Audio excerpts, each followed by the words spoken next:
Hello, this is Colonel Steve Akeley of the ABV Network, and you're watching one of our original videos that we've created for you. We're doing this each and every day. If you want to make sure that you never miss out on this original content, please hit the subscribe button down below. And also, if you'd like this video, it helps new people find our content, which is pretty important to us. And now, on to today's video.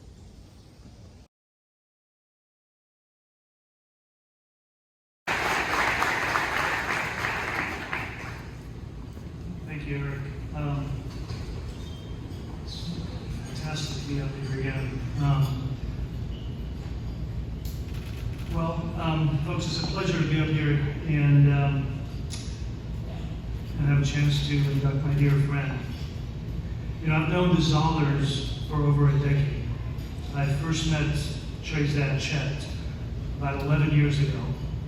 He was incredibly gracious to take a meeting with a budding whiskey maker with no industry experience. We met at Equus in Louisville. He patiently listened to my plan and in response shared his perspective on the state of affairs with bourbon and its rich history and tradition. He told me the story of how he and Trey started Jefferson's Bourbon. I was all ears. It was fascinating. Over a couple of classes of 18-year-old Jefferson's Presidential Select. You guys know the bottle. The one that now you can only get on the secondary market for $3,000. I think we paid about $20 for 2 healthy pours and had a great conversation. He told me about how he and Trey scored the sets of Weller barrels, and at the end of our meeting gave me a signed copy of one of his books that I read voraciously and still cherish to this day. Not long after that, I met Trey through the usual social circles of Louisville, and we struck a friendship. At the time, I was getting rabbit hole off the ground, and it was a struggle. I couldn't find a single bank in the state of Kentucky that understood bourbon as a commodity. It's amazing how just in 10 short years, the landscape has changed. It's easy to forget where we were now that bourbon is a $9 billion industry and nearly 2 million plus visitors to the Kentucky Trail every year. Now banks are clamoring for our business, and venture capital groups and family funds are looking to get into bourbon. It's all good though. All good for our communities, for the Commonwealth, and for our country to finally, after decades of amnesia, rediscover our nation's native spirit. But with all that excitement, with all the great things that have happened and are happening, the Hall is another thing. We celebrate individuals, we induct them to the Hall of Fame for different reasons. The beauty of the Hall is that each of us who have had the privilege to be inducted has his or her own story, a personal path, and most importantly, unique contribution. That's what's beautiful about the Hall.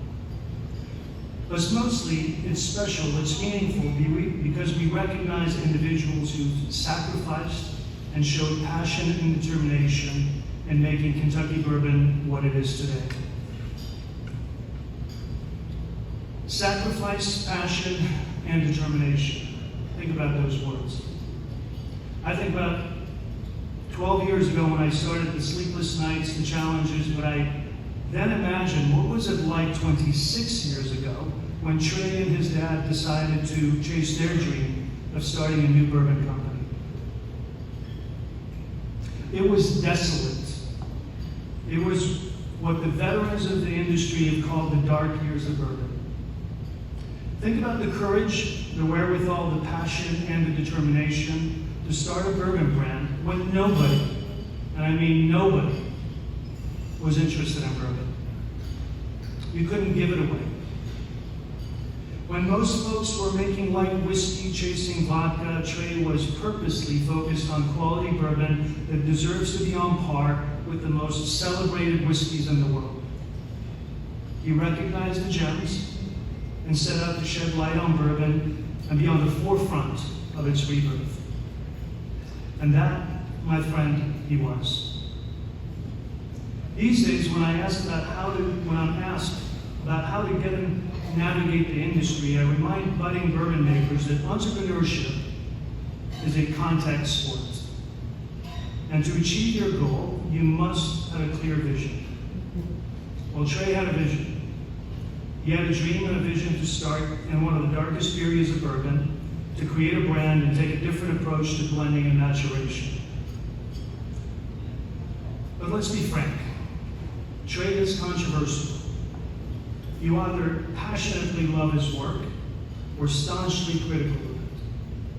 This is particularly the case when he decided to ship barrels down the river and then oceans to see the impact of movement and climate on bourbon barrels. Some have called it a gimmick. Some have called it genius. I'm not here to judge or take sides, but he did challenge the status quo. And pardon the expression, I do believe it was fucking innovative. It's easy to look at Jackson Pollock's drip painting and say, hell, I could do that. To which I say, well, if you could have, you would have. Innovation is easy when somebody else does it first.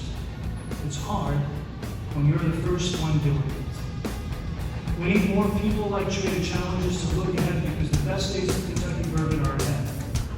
And that's why it is my absolute pleasure and honor to welcome my friend and colleague, Trey Zoeller, to the Kentucky Bourbon